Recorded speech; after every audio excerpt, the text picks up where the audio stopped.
Hi, welcome to SBR Videos. I'm Peter Loshak. It's the divisional round week for the NFL playoffs, and we're back with Doug Upstone doing our regular show with him, value plays for the week. I guess Doug Upstone has some plays he thinks are worth betting in the division round of the NFL playoffs. Doug Upstone, thanks for being back. Peter, my pleasure to be back here, and Happy New Year to you and everybody that will be watching these videos. And yes, there's a couple of plays that certainly have caught my eye coming into the divisional round, and went 1-1 last week. So let's see if we can make it 2-0 this week. All right, Doug. Well, some people say that there's no value to be had in playoff games in the NFL, that the lines are too tight. You see, I'm doing the Fox News thing. Some people say there's no, but you disagree with that. You think that there is value to be had in NFL playoff games. Well, of course there is. I mean, somebody's got to take a side. I mean, I agree. I think the lines couldn't be any more accurate than what they are, but you still have to break them down. If you're a handicapper, that's what you're supposed to do, find the right edge, and that's exactly what I'm here to do. All right, great. Doug Upstone says there's value to be had this week in the division round of the NFL playoffs. Doug, what's your first value play for us? Oh, hey, Peter, now you're familiar with the song Limbo Rock, right? Yes. You remember that? Okay.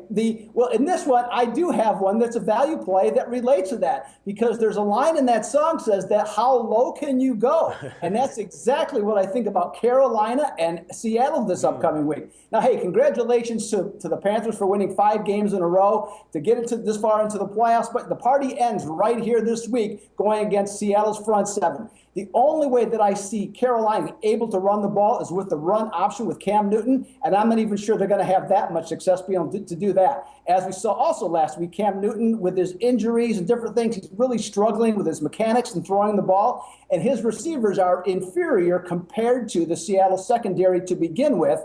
And then when you add the fact that his lack of accuracy comes into play, I just don't see Carolina scoring a bunch of points.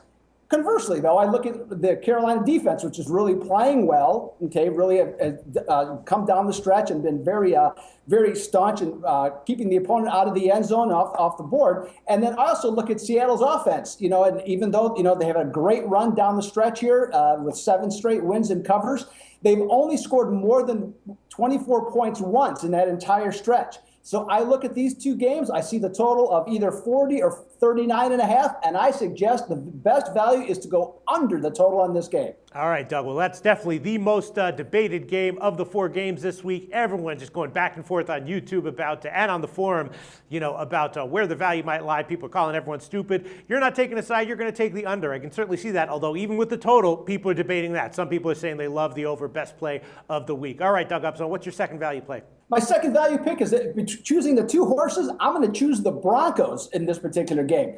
Now, the Indianapolis offensive line, after struggling for several weeks, came around and looked pretty good against Cincinnati, but they're going to find a far different animal this week in Denver with their number 3 defense and also sacking the quarterback 41 times, which was 9th in the NFL. Now, Indianapolis found a semblance of a running game with Dan Herron, but last week he put the ball on the ground twice, losing it once. And those Denver defenders are going to be tugging at his arms every time he gets the ball. So I think there's also the possibility of that, for that to occur again, another fumble. Now, Denver was unbeaten at home, but only 4-4 against the spread. But I look at Peyton Manning, and I think something was wrong with him. I mentioned in previous videos, and that's why Denver changed up their offense. But I think this is his last rodeo, at least to make it to the Super Bowl. And quite honestly, I'm not even sure they're going to make it to the Super Bowl, but I fully expect Denver to bring their A game against Indianapolis, and I see them having no problem covering the 7, winning by 10 to 14 points, Peter. All right, I can't make an argument against it. That game, I personally bet on the under a little bit on the opening line. Didn't touch the side, though. All right, Doug, 2 interesting picks for the division round of the NFL playoffs. Thanks. The SBR Network offers free sports picks and game breakdowns. Big money free betting contests year-round, a real-time Vegas-style odds monitoring service, and much more. So come see for yourself. To stay updated on SBR news and promotions, follow us on Twitter, Facebook, and Google+, and do be sure to subscribe to the Sportsbook Review YouTube channel to catch all our daily sports shows.